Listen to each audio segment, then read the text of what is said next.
di parkiran masjid. Kalau saya didorong suruh isep punya dia. Kalau Abi itunya aku tuh dikasih embody, dia nusuk punya aku situ tuh ngerasa kesakitan gitu. Di mobil kirain aku mau ngisi bensin, ternyata enggak, kayak itu aku disodok sama dia. Belakang ada tunanetra. Ada.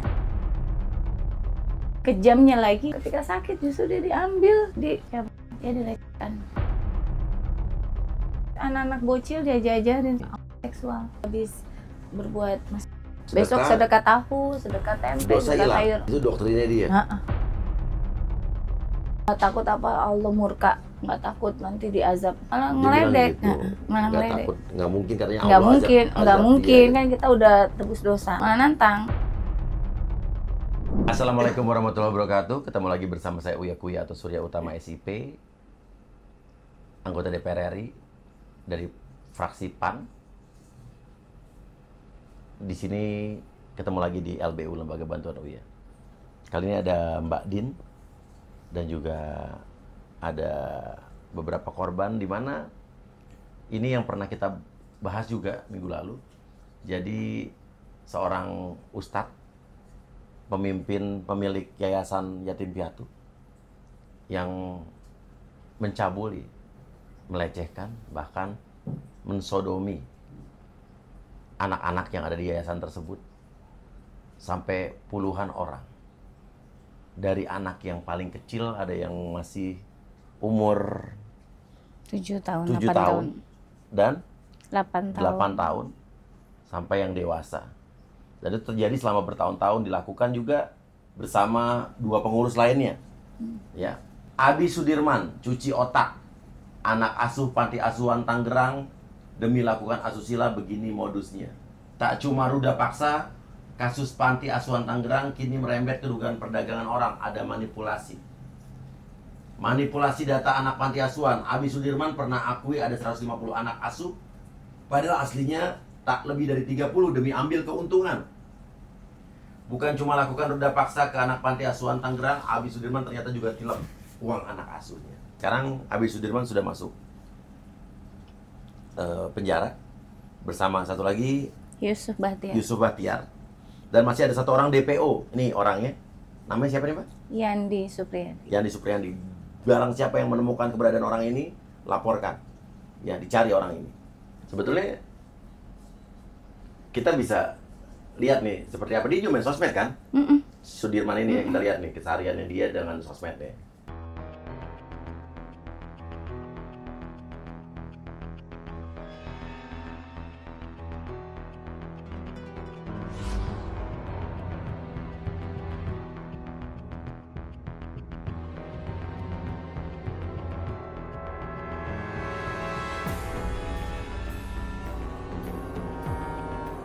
Dan kita ingat juga ada seorang orang Indonesia yang di Inggris ya, seorang WNI namanya Reinhard Sinaga yang memerkosa 48 pria di Inggris dan dia dihukum seumur hidup di Inggris.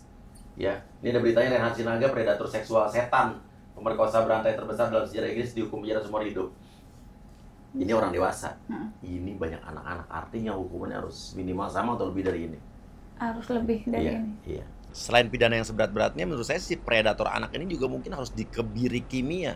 Karena koreksi kalau saya salah ya, setahu saya mungkin ada undang-undang perlindungan anak yang mengatur soal ini dan bisa memungkinkan untuk dilakukan kebiri kimia untuk manusia-manusia seperti predator anak ini. Ada Mbak Din, ini bersama orang tua dari korban, tapi anaknya tidak hadir di sini. Iya, Anaknya ibu dan bapak umur berapa? 14 tahun. 14 tahun. Iya. Kalau ini ada dua korban, sebut saja E E dan R. dan R ya. E dan R. E dan R. Oke. Ini Mbak ini kan sebetulnya teman si Abi ini kan. Sahabatnya kan. Bisa dibilang Sahabatnya dari kecil. dari kecil. Tapi ternyata sekarang ini juga Mbak Din juga termasuk orang yang paling keras juga membela mereka melawan si Abi ini ya. Oke. Mbak di yayasan ini ada terlibat apa? Saya itu sebagai orang tua asuh mereka juga sekaligus donatur. Dan kebetulan kita sama-sama SMA bareng, Saya punya yayasan pendidikan, dia yayasan panti asuhan. Ketika yayasan saya charity atau buka bulan puasa, Ramadan, Muharram, kegiatan apapun pasti nempelnya kolaborasi sama dia. Dan kita semua kecolongan. Kecolongan. Nggak pernah sadar atau curiga sebelumnya dia melakukan ini terhadap anak-anak asuhnya? Enggak. Tidak Karena pernah. kita di dunia entertain kan biasa, banyak. Yang makeup artis, melambai-melambai gitu kan biasa, fun-fun aja, lucu-lucu aja. Dan dia dulu sebelum jadi ustadz, sebelum jadi pemilik yayasan ini, Pernah jadi asisten saya. asisten artis dulu. Sorry, maaf. Tadi kan melambai-melambai. Emang dulu begitu? Bagaimana? Ya lucu. Bagi saya kan juga ya mau ustadz mau siapa kan kalau lucu kan jadi mengundang orang untuk simpati. Oke. Dulu zamannya Jen Salimar almarhum. Iya. Saya barengan sama Jen Salimar tuh ngegedein panti asuhan ini. Dulu masih kandang kambing, mohon maaf, masih tanah, masih bilik. Iya. Itu bareng sama kita-kita. Waktu Mas Uya juga ya dulu pernah ketemu deh kita di mana sih di tenda Semanggi gitu-gitu. Oh iya, Zaman iya. dulu Jen Salimar kan. teman saya juga Iya, soalnya. barengan sama almarhum Reza ya, apa Iya. yang ada pelawak-pelawak gitu deh, Iya, stand up iya, komedi iya, bareng iya, sama iya, saya iya, juga iya, dulu. Iya, iya. Kan. Oke, jadi dulu dia masih jadi asistennya Mbak Din. Oke, nanti kita akan tanyakan juga. Katanya kabarnya si Abi ini sebelum jadi ustadz, dia asisten artis dan juga penjual kue juga. Saya pengen tahu gimana ceritanya akhirnya bisa jadi ustadz dan jadi pemilik yayasan yang akhirnya mencabuli anak-anak asuhnya ya. R ya, kamu sudah berapa lama di sana? 7 tahun. 7 tahun. 7 tahun. Panti asuhannya namanya apa? Yayasan Darussalam An-Nur. Yayasan Darussalam An-Nur. 7 tahun di sana. Berarti kamu dari umur berapa? Dari umur 9. Oke, kalau berapa tahun di sana? 5 tahun. 5 tahun. Sekarang kamu umur? Umur sekitar 17-an. 17-an. Artinya 12 tahun di sana. Maaf. Kamu diperlakukan apa sejak umur berapa sama si Abi ini? Sejak dari 2020-an. 4 tahun yang lalu. Artinya umur kamu sekitar 12-13 tahun. Iya. Apa yang dilakukan pertama kali ke kamu? Di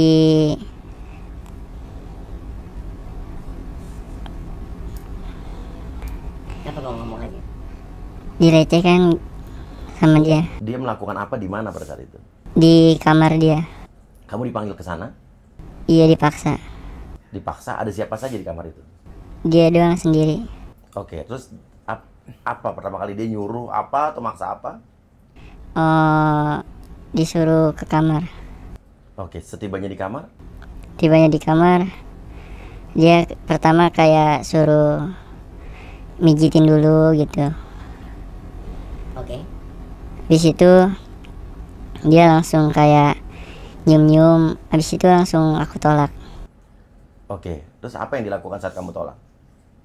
Dia kayak maksa lagi gitu. Maksa. Nah, akhirnya dia ngelakuin kayak gitu. Kamu nggak bisa berontak atau marah atau apa? Nggak bisa. Waktu itu pokoknya nggak ada energi buat kayak gitu. Lemes. Semua bilang nggak ada energi. Semua bilang nggak ada energi. Apa di Mbak Jampi apa nggak ngerti lah. Berapa kali atau setiap minggu berapa kali dia melakukan itu ke kamu? Nggak tahu, nggak ingat. Sering. Lumayan. Terakhir kapan dia lakukan itu ke kamu? 2021. Oke, setelah itu kamu keluar dari sana apa gimana? Enggak. Kamu tetap di situ. Iya. Tapi dia stop di 2021 ke kamu ya? Iya. Oke. Terus kalau R, dia melakukan itu ke kamu awalnya gimana? Saat kamu umur berapa? Saat umur 12-13. Oke. Gimana ceritanya? Modusnya apa? Modusnya pas itu kan anak-anak hadroh lagi acara di masjid. Nah, ketika itu Alif ngajak aku suruh jemput anak-anak hadroh. Nah, pas udah di mobil, si Alif itu buka sleting aku tiba-tiba. Alif tuh Yandi yang buron ya, DPO nih, Alif nih ya. Kita cari lu kemana lu. Nah pas di mobil itu di parkiran masjid, si Yandi itu buka sliding saya, tiba-tiba saya juga kaget. Di masjid, parkiran masjid. Gila. Nah cerita itu saya dihisap sama dia sampai keluar. Setelah keluar terus saya tiba-tiba kepala saya didorong, suruh hisap punya dia juga sampai keluar juga. Nah itu yang pertama kali saya ngalamin. Terus selanjutnya Sama Yusuf pas malam Jumat, ketika malam Jumat itu kan ada kegiatan tahajud. Nah setelah pulang tahajud itu aku lagi tidur di kamar, si Yusuf tiba-tiba buka, pegang-pegang raba-raba punya aku, terus tiba-tiba dibuka terus dihisap juga sampai aku keluar itu. Nah, setelah itu udah itu yang kedua kali sama Yusuf. Kalau si Abi? Kalau Abi ketika itu lagi ada mau acara Agustusan itu ke kerja bakti.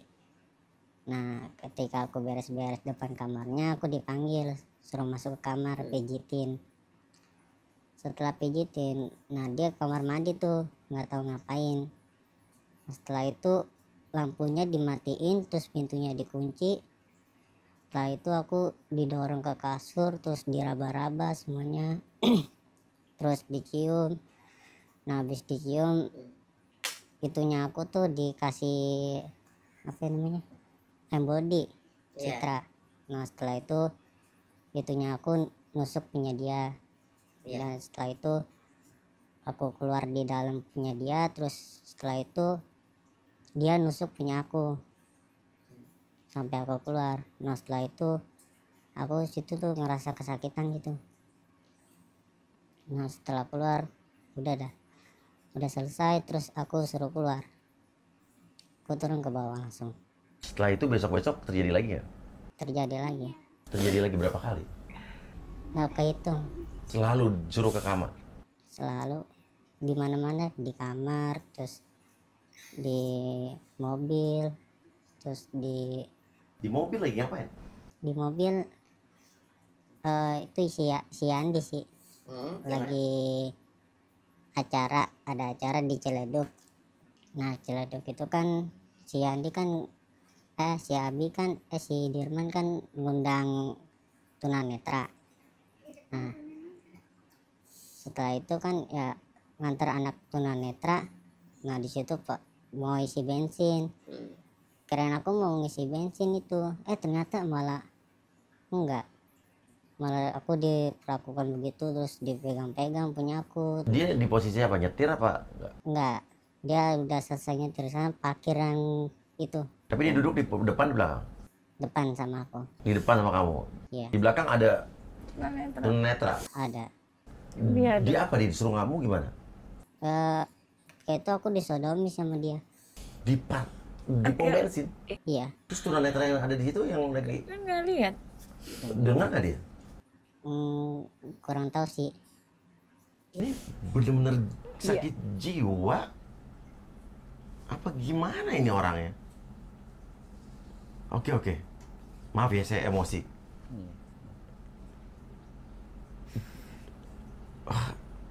Kacau. Terus kamu pernah nggak protes atau marah sama dia? Enggak. Kenapa? Paling karena rasa takut. Tapi kan yang juga pertama kali speak up kan juga termasuk kamu kan? Kenapa akhirnya kamu ngomong? Ke siapa pada saat itu? Ke Mardian waktu itu. Ke Mardian. Oke. Pertama kali aku dari DM Instagram, aku di DM sama dia, terus kata dia aku ceritain tuh semuanya kejadian di sana. Ya. Seperti awal mah aku nggak jujur dulu. Nah pas itu disuruh jujur, ya udah aku ceritain semuanya tuh. Setelah ceritain, ya udah besoknya lapor ke Polres. Tapi si Abi, Yusuf dan siapa Alif itu sempat tahu nggak pas saat kamu bicara, ngomong keluar itu, kamu ngadu Apa mereka nggak sadar? Nggak sadar. Nggak sadar. Iya. Dan ini diancam. Dan dia baru cerita tentang Sudirman ke siapa? Ke bunda. Oke, diancam apa kamu? Diancam katanya sih awas aja jangan macem-macem. Nanti sama Lucky diapain tuh kan. Dia pernah mendoktrin kamu atau ngomong apa nggak? Maksudnya untuk meyakinkan kamu harus begini, ajaran-ajaran yang salah tuh pernah dikasih tahu nggak kamu? Ada sih. Bilang apa dia?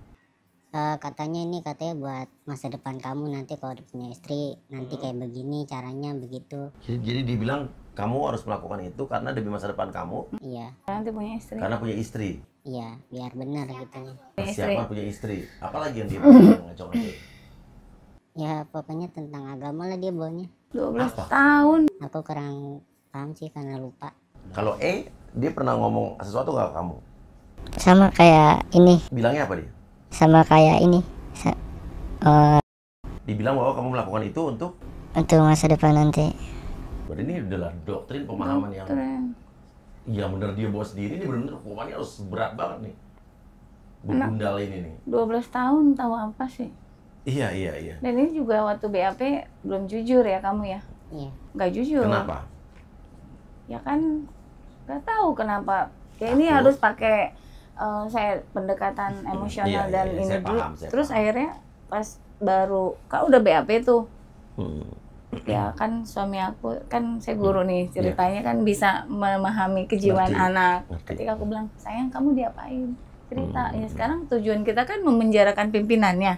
Kalau kamu yang dikerjain cuman sama yang si begundal-begundalnya anak buahnya, kita nggak punya dasar buat menjarain yang pimpinannya. Ini kan biang keroknya pimpinannya. Kita tahu biang kerok pimpinannya tapi belum ada yang ngaku sama pimpinannya. Akhirnya pastinya curhat ya saya ya hipnoterapi dia lah semampu saya maksudnya. Dia sempat kejang, kaku, nangis. Pasti ini ada sesuatu. Sama yang kakak-kakak pembina itu, yang kakak-kakak pengasuh itu kan bilang cuman saksi. Ternyata tuh pernah korban semua. Akhirnya dicurhat ke saya. Pas dia cerita Sudirman, pelakuannya A, B, C, D, F, G. Dan dia nggak rekayasa dan memang berat. Karena kan, mohon maaf ya, dia juga ya aku jadi kayak ngerasa anak saya sendiri. Dia nggak punya sentuhan orang tua seperti halnya saya nyentuh beliau, orang tuanya tunanetra.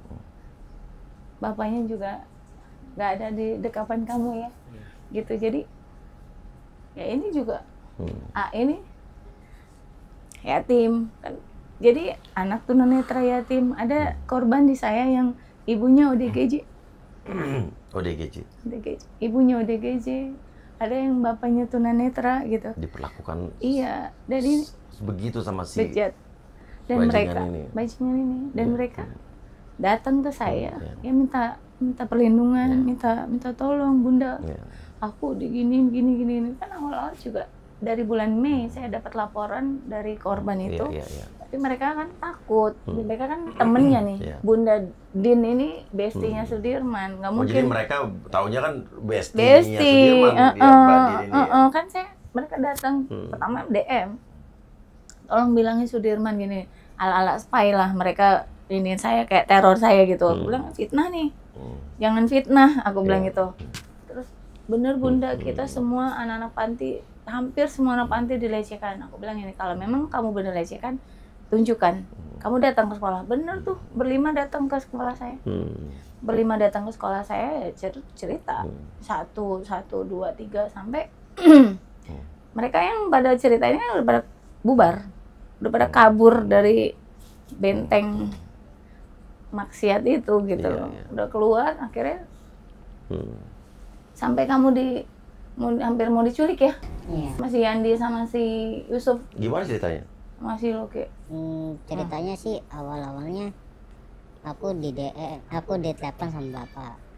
Katanya pura-pura jadi kurir ya. Si Yandi mau ke rumah ngantri sembako. Mau nganter sembako. Aku bilang, bapak kok bisa tahu dari mana nomornya? Nggak tahu ini si Kaling dari ibu tiri saya. Nah setelah itu yaudah Pak, kalau aku suruh bapak, yaudah Pak kalau dia telepon lagi nggak usah, blokir aja nomornya. Nah nggak 2 hari lagi ada dia nyamar jadi tukang paket. Selamat pagi kak katanya. Selamat pagi kak. Hilangin ini. Saya mau nganterin paket. Alamatnya apa ya? Nah aku udah feeling di situ tuh. Nah ini pasti Andi nih. Ya udah aku blokir langsung. Enggak 3 hari lagi dia datang. Aku kaget kan aku lagi tidur lagi nonton. Mama pulang bawa makanan Bakso banyak. banyak disogok Bakso. keluarganya. Nah waktu itu aku lihat dia nggak sengaja nongol. Kaget aku di situ. Langsung telepon saya. Langsung telepon ke bunda. Ke kamar Oke, dia, Ustadz. datang. Saya jemput sana ke Bandung. Tapi Saya udah pergi sih Andi itu. enggak, masih di situ sampai tengah malam. Kakaknya Oke, iya. kakaknya punya kontak saya. Bunda ini ada polisi, siapa namanya? Polisi siapa namanya? Kevin. Satu lagi sama Alexa. Nyamar dia. Foto-foto pura-pura. polisinya. Enggak tuh saya lihat sialan si berdebat itu. Ngaku polisi. Ngaku polisi. Saya udah laporin itu semua ke polisi. Iya, Kan benar-benar. saya bilang dia ngaku polisi segala macam. Nah, akhirnya kejar-kejaran dia karena dia pikir polisi, saya juga buat tentara. Iya. Saya buat tentara, ya kan? Akhirnya yang eksekusi kamu tentara kan? Iya. Saya udah kamu diam sambil saya di Jakarta tancap gas sama suami sama kakak pimpinan panti. Saya kejar ke Bandung. Umpet-umpetan, kejar-kejaran, lari-larian. Habis aku bilang gini ke kakaknya, itu orang jahat. Untuk keyakinan seumur hidup saya baru bilang enggak, saya yang baik. Iya. Kan enggak apa. Karena jadi bingung keluarga dia Iya, kan. ini yang jahat yang mana yang mau nyulik saya? Itu yang jahat saya, Bu, yang baik. Kan betulan netra ibunya. Iya. Kakaknya juga masih Tapi pas sampai sana keburu pergi si Andi itu. masih nungguin. Akhirnya saya Pas atur Mbak strategi. datang, iya. Kak Putri suruh ke kiri ya. Iya. Kamu gimana cara alihin tuh si polisi berdebah itu ke kiri biar ini ke kanan, kita nunggu suatu tempat ya di rumah sakit ya, kita janjian di rumah sakit. Terus gitu pokoknya tuh strategi dia sampai lari-larian segala macem. Nah akhirnya kita alihin, ya dia kan mainnya kurang jauh gitu kan, dialihin aja, kamu bilang aja ke Dago. Jadilah kakaknya dia sama si polisi gadungan itu ke Gado. Iya. Ke Dago. Dago. Saya ke sini jemput sama saudara kami yang tentara. Ya, kamu diamankan sama harus begitu Dia action. hilang habis itu. Terus aja kamu. Ini udah sama kita kan. Iya. Udah ketemu akhirnya. Saya jam 5 dari Jakarta sampai sana 8:30 ya. 8:30 hari Sabtu soalnya malam Minggu agak-agak macet. Udah kita lindungin, udah akhirnya disitulah pertama kali deg-degan kamu ya, cerita nangis, kejar, pingsan, apalah segala macam, udah tumpah air mata di sini. Udah gitu pokoknya ya sampai saya nggak ngebayangin gitu loh. Bukan darah daging saya aja saya sedihnya dan hancur sampai kayak gitu. Gimana darah daging kita yang digituin sama para pedofil ini gitu loh. Baru kenal, maksudnya kan ibarat kata nggak ada dia darah daging saya nggak ada, cuman ketika dia nangis di sini di bawah saya, aku kayak udah nggak mandang lagi dia sahabat, dia temen, itu nggak ada. Akhirnya Sabtu saya jemput, Minggu saya jemput anak ibu ini, ya kan Bu ya, Minggu tengah malam ya itu, hari Minggu dini hari itu jam 12 malam, habis jemput ini saya jemput anak ibu ini ke puncak karena kan hasil investigasi ada di sini korbannya banyak, dia memang nyari mangsa. Iya. Ini kejahatan berencana. Cerita ngamuk-ngamuk tengah malam, nah nanti ibu bisa cerita. Itu Minggu ya, saya pulang ke Jakarta. Senin ya saya bawa ke kantor polisi, terima semua laporan sama polisi. Iya, luar biasa. Selasanya BAP kedua ya, langsung gelar perkara. Kami saya ditangkap. Ya, cepat luar biasa. Kami saya ditangkap. Polres Tangerang Kota ya. Iya, saya apresiasi. Acung jempol, ini harus dia udah diapresiasi. Iya. Dan anak-anak anak ibu ini tahunya gimana ibu? Jadi korban. Sekarang umur berapa anaknya sekarang? 14 tahun. Berapa? 14 tahun. 14 tahun. Iya. Dia mengaku Nggak bilang kalau sama Saya yang datang ke rumahnya. akhirnya setelah mengaku sama ibu dari umur berapa dia kata dia? Kan saya pas sambil dia, saya ke rumah ini kan, belum tahu dulu saya datang ya. Ya. Pikir mau silaturahim. Saya bilang ini, sayang, Bunda mau ngomong. Saya ke kamar ya Bu ya, minjem kamar. Ibu ini penjaga villa. Saya pinjam kamar, saya ngomong dari hati ke hati, sayang, Bunda kesini tengah malam jauh-jauh mau minta tolong sama kamu. teman kamu, ini maksud saya, Iya. teman kamu sedang berperkara, dia nggak bisa maju prosesnya kalau tidak punya saksi. Aku minta tolong sebenarnya buat jadi saksi doang. Apa kamu pernah lihat nih Sudirman begini-gini? Ternyata anak ibu ini mata merah, melotot, terus yang ngos-ngosan. Ibu ini nggak tahu apa-apa, nggak pernah cerita kan? Iya, nggak pernah cerita. Aku ngomong dari hati ke hati, terus tiba-tiba dia gitu, terus tiba-tiba marah, matanya merah. Wah kan saya kan seorang ibu, anak saya 3 gitu. Ya, kenapa sayang?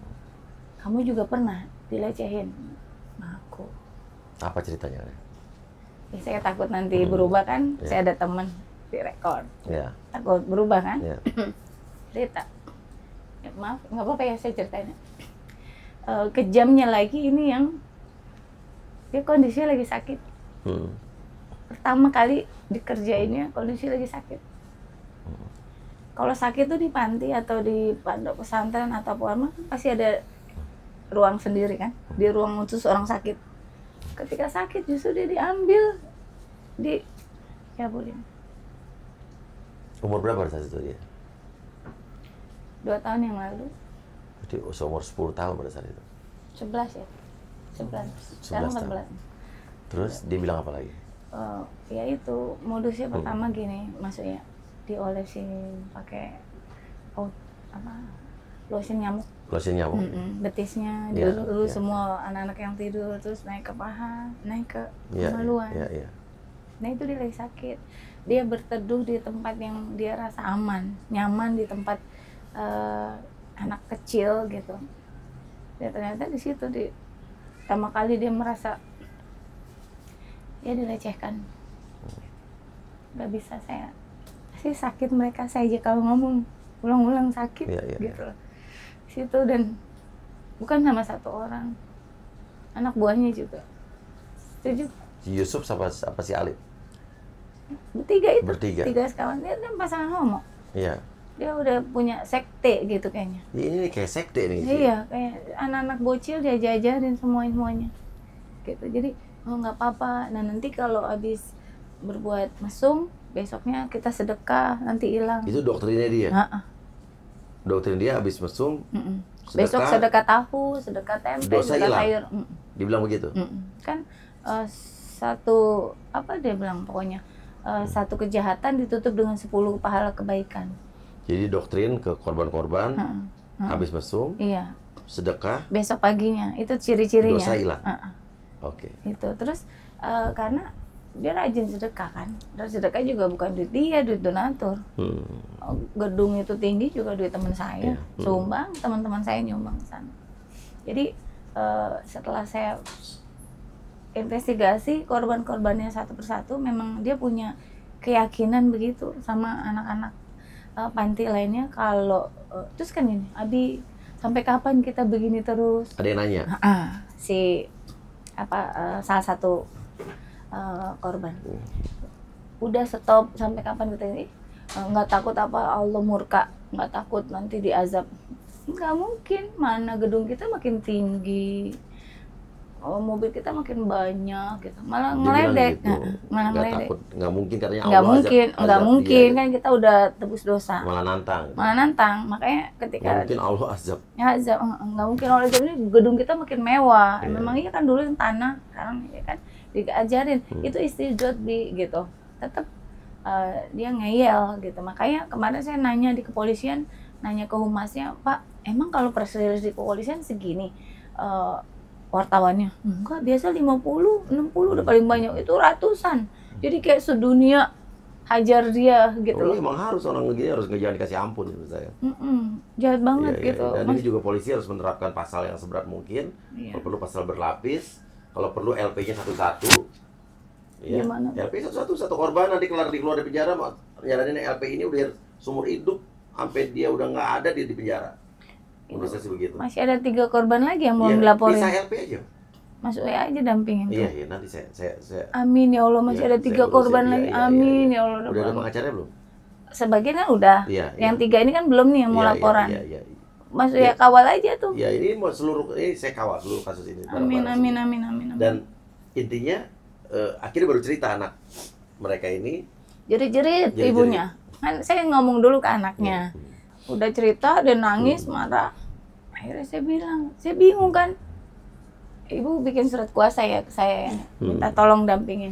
Cuma saya bingung nih ngomong kan, masa saya tahu-tahu ngurusin anak orang, ibunya nggak tahu. Itu jam 12 malam apa? Iya, jam 12 malam. Jam 12 malam dia jerit-jeritan. Bu, apa ya saya ngomong kata-kata sih berat banget ngomongnya.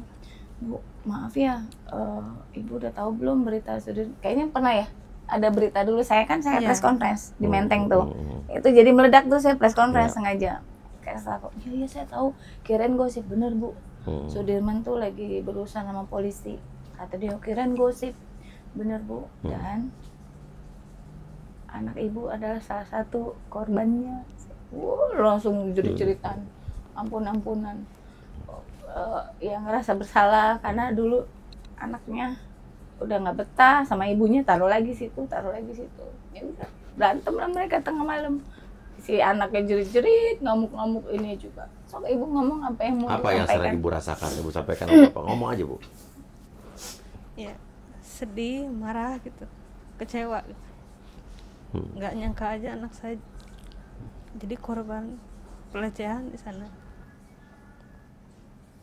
Kalau dari awal tahu yang punya panti orangnya kayak gitu, saya nggak bakal titipin anak saya di sana, nggak bakal.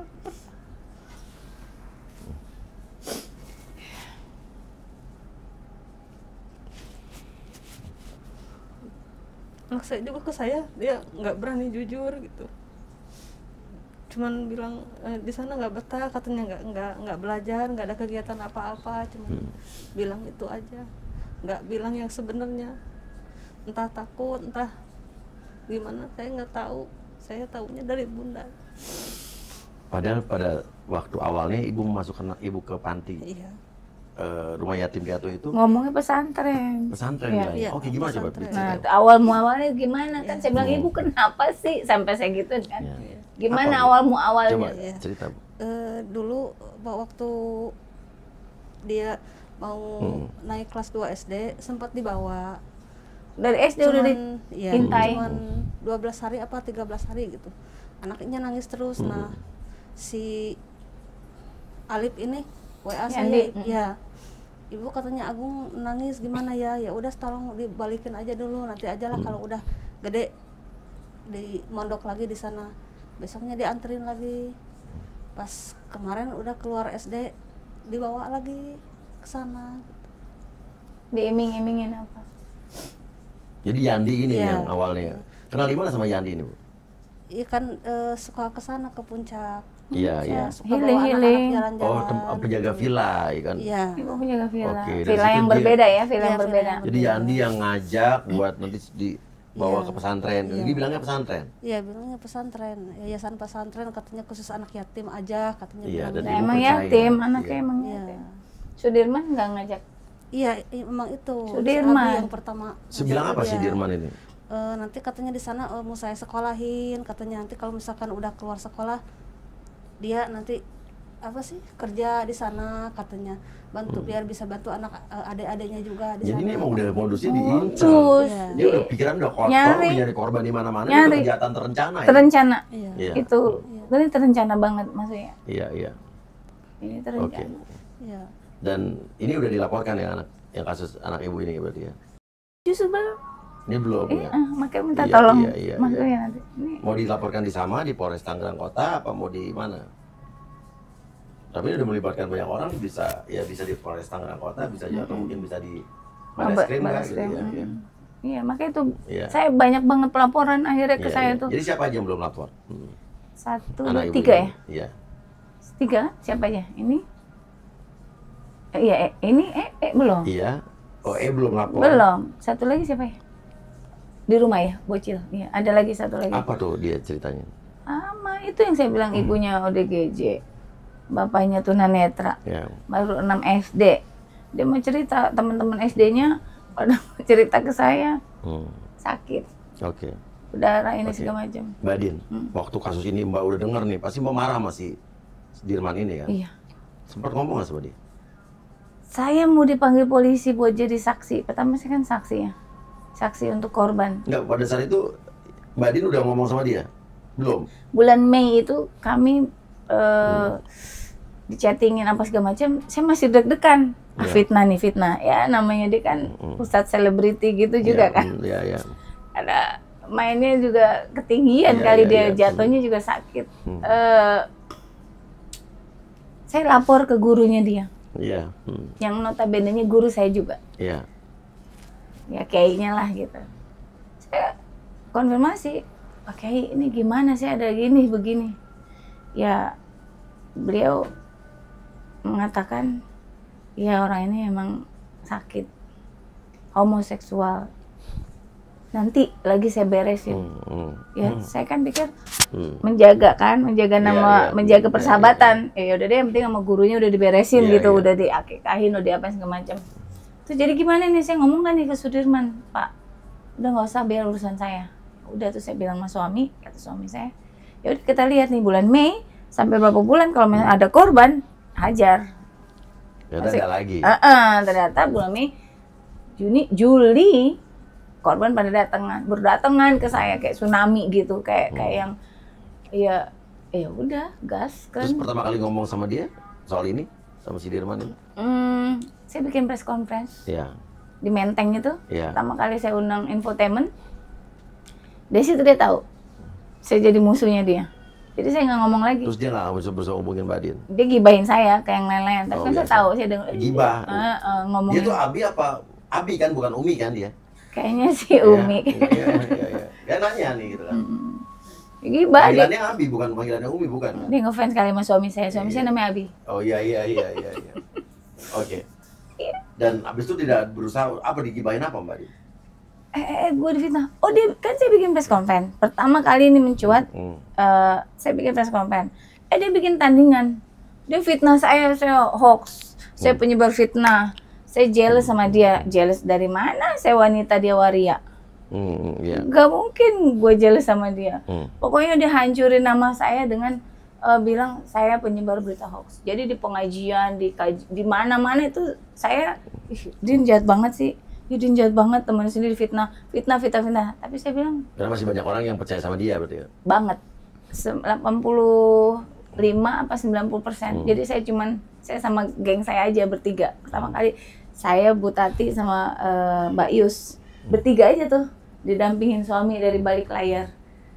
Ini bener korbannya ada, visum udah ada, semua udah ada gitu. Nah terus, saya diserang sama seluruh pengajian yang sering ngundang-ngundang dia. Jangan fitnah, jangan ini. Ya saya kan hajar di infotainment. Waktu itu saya ngundang di Menteng itu press conference memang sengaja. Kalau memang ini bohong dan fitnah, matilah saya. Ya benar nggak? Iya benar. Mati banget saya. Dan sekarang apa komentar pengajian atau teman-teman yang dulu menghujat dan sekarang sudah terbukti di penjara? Iya. Ada perintah maaf ke Mbak? Enggak. Ya dia bilang, nah kalau udah begini, ya pokoknya saya nggak perlu permintaan maaf mereka, cuman. Dan mereka menghubungi nggak, komunikasi nggak bisa? Ada 1-2. Ada satu. Iya Mbak Din, karena kan kita harus tabayun dulu, nggak boleh praduga tak bersalah. Ya saya juga kan bukan tipe yang ngoceh di sosmed atau ngoceh di vlog-vlog YouTube apa segala macam. Saya nggak main di sana. Ya memang saya diem, gerakan saya silent, set sampai gitu. Dan banyak gerakan saya yang nggak diketahui gitu. Nah akhirnya datanglah pertolongan kayak dari komunitas happy, komunitas kebaikan, terus didampingin sama anggota DPR RI, Pak Wahidin Halim. Press conference lagi situ, gede lagi berita, didamping lagi sama Bang Haji Syukur, kirim lawyer gitu kan. Cuma kan kirim lawyer, dari lawyer Pak Haji Syukur, Bang Aris namanya, sekian korbannya. Tiba-tiba itu korban berdatangan kayak sini, ini kan belum ada pendampingan hukumnya gitu. Jadi saya pikir emang sebagian bilang lama, alot, karena kan ini pelaporan dari Juli, baru September meledak gitu kan. Karena memang susah untuk korban ngaku itu kan berat. Korban malu lah, berat, nggak semua. Oke, korbannya mau speak up, orang tuanya mau nggak?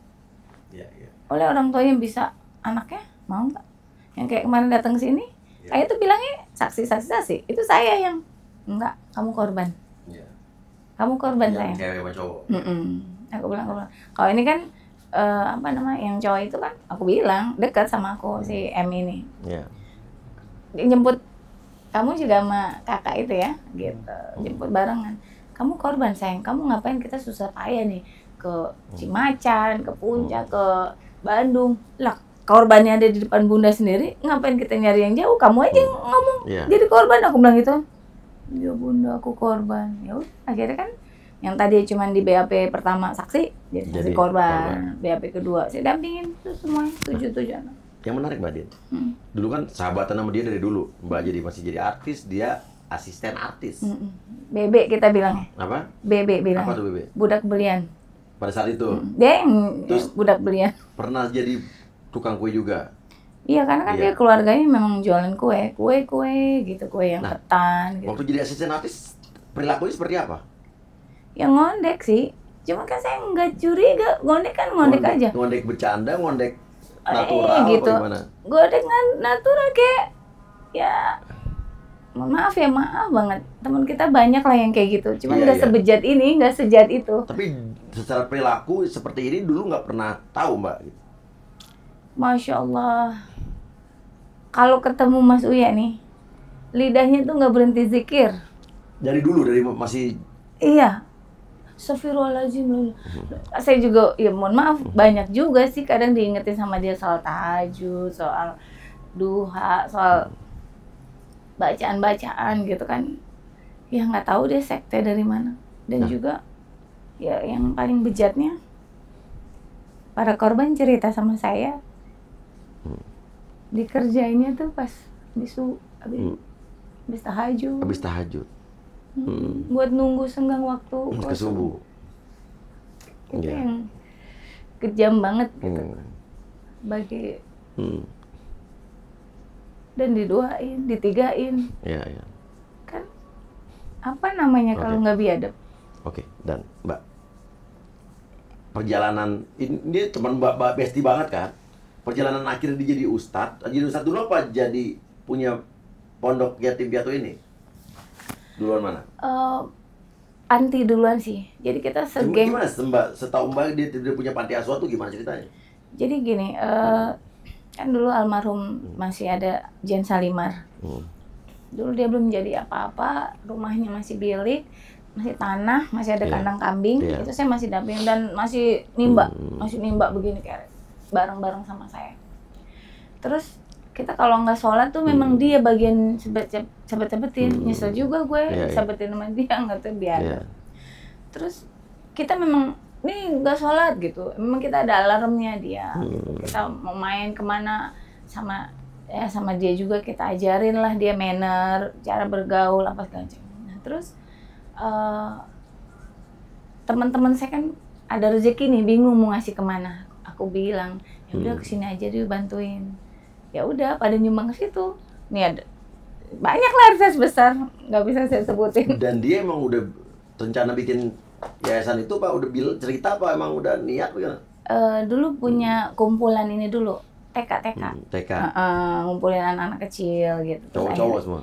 Pertama ya cowok-cowok gitu. Nah termasuk saya juga pernah ngajar di sana, volunteer, ngajar nyanyi bahasa Inggris lah apa segala macam. Kan saya pendidikan guru saat itu.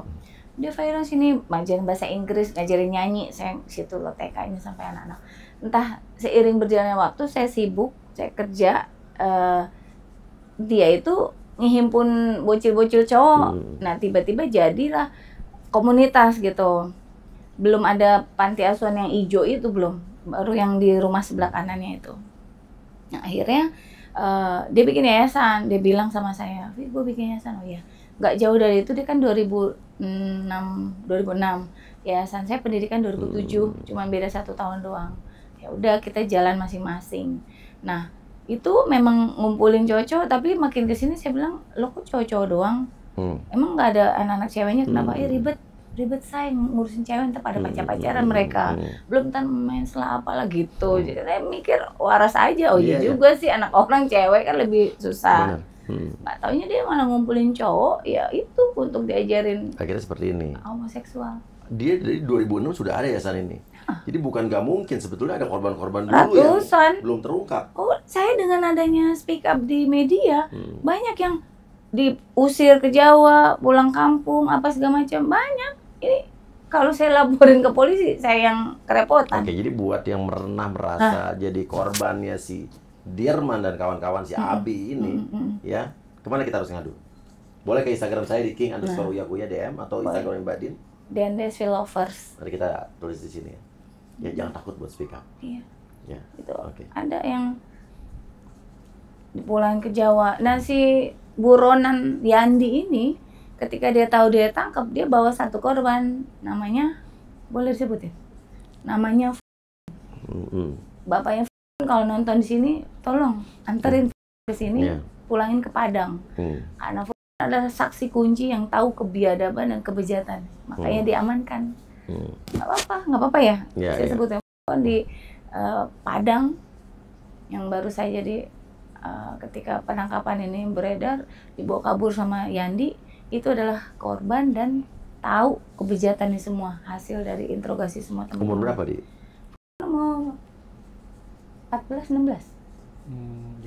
15. Sekarang udah ke orang tua. 15. Orang tuanya nggak tahu nih. Dianterin bikin 15-an ya. Segini. Dianterin pulang sama dia supaya ngomong. Oke. Tadi kan ada beritanya dia juga menilap uang anak-anak yatim. Jadi diduga tadi apa? Terlibat TPPO, perdagangan orang. Itu gimana maksudnya? Betul. Kalau nilap uang itu saya sendiri, temennya aja dikerjain sama dia. Kan kita ada sekolah. Ketika waktu itu saya Ratna Listi, Ageng Kiwi, teman-teman teman-teman seleb pada himpun tuh kegiatan di Keongmas. Kita kasih uang 200 ribuan satu amplop. Itu waktu itu jumlahnya 150 orang. Kita bawa ke sana nonton bioskop apa segala macam. Nah, ternyata dia tuh kebiasaannya kalau kita para donatur ngasih amplop, kita acara selesai amplop ditarik-tarikin lagi. Itu udah 30 juta berarti kan? Ya. Kalau amplop 200.000 kali 150 orang 30 juta kan? Amplop tarik-tarikan lagi. Dulu nggak ngaku. Dengan kajian gini saya tanya, yang kemarin Mas Uya undang tuh, ngaku sendiri, iya Bu, saya minta maaf, saya yang narikin amplopnya. Ditarikin berapa, Den? Ditarikin tuh nanti diganti jadi 10.000 kalau nggak 20.000. Buset deh. Bajingan banget dia orangnya. Nah itu sering di sekolah saya ada kegiatan buka puasa Ramadan gitu kan, kita kasih buka berpuasa bareng anak yatim, sekolah kasih amplop ratusan ribu. Nah nanti dikasihnya tuh mereka 20.000. Tahu dari mana Mas Uya? Guru saya ketemu di pasar malam tuh kan, cie beli baju lebarannya. Guru saya ngomong gitu ke salah satu ibu, ada santri sana. Baju lebaran apa Bunda? Kata gitu. 20.000 mana bisa? Malu nggak? Astagfirullahaladzim, kan saya yang malu, saya yang ngundang. Ngapain kita ngundang anak cuma kasih 10.000? Padahal dikasih berapa waktu itu? 200. Ratusan buat beli baju lebaran 250. Buat beli baju lebaran bisa dong 250, mungkin 2 setel, 3 setel juga bisa. Ternyata diganti 20.000. Betapa malunya saya. Wah, lu bukan cuma predator, lu koruptor lu. Iya. Iya kan? Nah kalau maling. Ya. Benar itu. Nah lagi ini mencuat ini karena bangunan panti yang di depan itu hijau itu yang beli materialnya teman saya, sahabat saya. 100 juta dia nyetor ke material, 150, 100, total teman saya ngeluarin duit udah 500.000 lebih. 500 juta? 500 juta lebih, maaf. 500 juta lebih. Terus ternyata si Sudirman itu minta lagi sama suami saya. Kurang nih material, minta berapa? 200 juta. Oh kurang, yaudah ntar cariin deh sama teman-teman, kata suami saya gitu. Terus dia ngoceh, saya rekam aja iseng. Saya rekam, saya kasih tahu ke teman saya. Bu, katanya 500 juta udah lu bayarin. Iya, dan dia minta lagi nih 200. Dari situ ketahuannya. Ternyata 500 juta dia minta lagi. Salah satu pejabat di kota Tangerang, orang tuanya pejabat banget. Seminggu tuh satu orang aja 15 juta seminggu. Sebulan 60 juta dari satu orang. Di kemana itu duitnya? Iya. sahabat saya ini nggak main-main, salah satu pejabat di bandara. Belum lagi orang BPK, pejabat BPK juga. Kena tipu juga. Kena tipu juga, makanya semua pada shock. Terus dia ke mobilnya jam 4. Mobilnya 4. Gedungnya besar. Terus listrik minta sama lain, sama ini minta lagi. Ada yang pintar udah langsung bayar ke abodemennya EPL-nya. Nah, terus yang paling saya informasikan langsung ke Pak Kapolres ketika saya dialog sama menteri, kan di situ ada menteri sosial, Pak Kapolres, Pak UPTD apa segala macam. Langsung saya laporin, Pak, izin saya tahu ini bukan fitnah. Ini mohon ditelusuri, satu tadi rekeningnya, kedua human trafficking. Apa tuh? Karena dia kan suka ngambil bayi. Iya. Terakhir ngambil bayi, minta lagi duit sama suami saya. 5 juta buat Dia nebus ngambil bayi. bayi dari mana? Ya, itu dia harus ditelusurin. Iya. 5 juta, minta sama suami 5 juta. Ternyata mintanya nggak sama suami saya doang 5 juta. Sama semua orang minta. Iya, kalau teman dia kan dia minta sama saya sungkan. Sama suami saya mungkin sama laki dia lebih nyaman. Terus ternyata sama semua minta. Sama semua minta. Saya cocokin. Wah, minta. Saya lihat bayinya ada. Berarti kan satu itu. Kedua, saya tahu betul dia pernah memasok bayi. Dia pernah ngasih bayi ke salah satu orang yang saya kenal. Saya tahu nama bayinya siapa, saya tahu rumahnya di mana. Itu harus ditelusurin dari mana bayinya itu berada dan ngapain. Kegiatannya selalu transfer bayi. Kalau dulu kan saya pikir nggak ada kejahatan gini. Oh, cuma dititipin, oh cuma adopsi. Jadi dia diduga jual beli bayi. Oh gitu ya. Jadi dia diduga nggak masuk bayi, ngasih bayi ke orang yang kepengen bayi. Ngasih bayi apa jual beli? Ya kan pasti di dalamnya ada uang.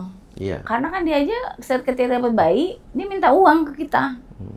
Dengan modus biar kita kasihankan sama bayi ini. Semua kucurak sini. Dan ternyata setelah dia ditangkap, kita telusurin bayi ini masih punya orang tua. Dia bilangnya korban tsunami, korban lumpur lapindo. Udah polisi ya? Udah. Jadi ada dugaan apa ya namanya kalau bisa dibilang? Human trafficking, penjualan orang, penjualan manusia. Bayi ya? Iya, karena kan dia salah satu ibu korban bilang ke saya ketika kita ada di posko pengaduan di tempat ASC, Abdul Syukur Center, ibu korban cerita ke saya. Sampai aktenya anak saya diganti, Bunda, jadi namanya Abi Sudirman. Nah itu kan pemalsuan akte. Iya, wah banyak sih. Bisa kita cek ke sekolahannya. Daftar sekolah kan pakai akte kan.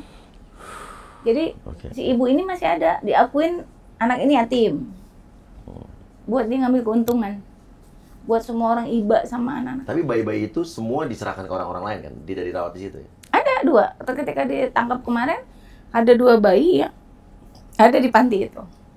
Wah, untung bayi itu udah selamat berarti. Karena kita pikirkan bayi itu dibesarkan di situ untuk jadi apa ya kan? Dan ini emang dipersiapkan untuk jadi korban nanti saat dia besar kan? Emang bener, kan ada yang dari 3 tahun. Korban yang di tempat saya sekarang 12 tahun umur dia. Dia di panti dari 3 tahun coba. Dan diperlakukan seperti itu dari umur? 7. Ya udah, tujuannya udah modusnya jelas kan? Dan sorry, sekarang berarti anak-anak korban-korban di mana aja? Ada di suatu tempat yang aman. Aman. Ada di rumah aman. Rumah aman. Oke, sekarang intinya sedang ditangani oleh kepolisian. Ya. Kita harapkan nanti kepolisian segera melimpahkan ke kejaksaan. Kejaksaan juga nanti JPU-nya bisa memberikan tuntutan hukuman yang semaksimal mungkin. Amin. Ya. Dan hakim juga bisa memvonis yang seberat-beratnya. Tapi terima kasih Mbak Din atas kepeduliannya. Bismillah. Dan nanti juga ini kita akan sampaikan juga kepada Komisi 8 ya, DPR RI ya.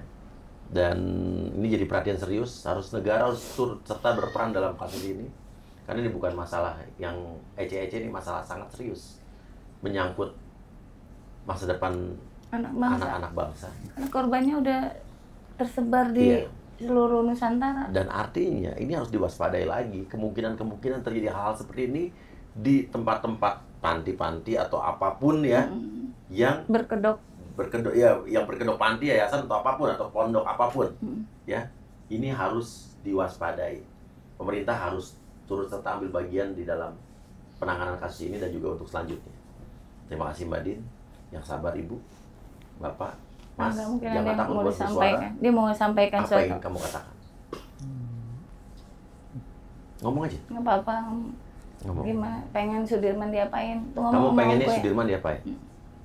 Ya ya kalau bisa sih di eksekutif sih, di eksekusi. Dihukum mati. Iya. Oke. Oke. Dia Kamu pengen pengen Sudirman dihukum dia- mati. Kenapa kamu berpikir seperti itu? Ya biar kedepannya nanti gak ada lagi kayak gini. Sudirman beserta 2 orang yang lain. Ya Si Yandi dan Yusuf. Paling jahat dari 3 itu siapa? Siapa sih? yang paling jahat dari 3 itu? si Dirman. Sudirman. Oke, kasih komentar dan jangan lupa untuk kalian yang memiliki nasib yang sama dengan anak-anak seperti ini, mungkin terjadi di era sebelum anak-anak ini di Sudirman juga. Kasih tahu ke DM saya, Instagram saya king_yakuya atau Mbak Din. Din Desvi Lovers. Oke, terima kasih. Wassalamualaikum warahmatullahi wabarakatuh.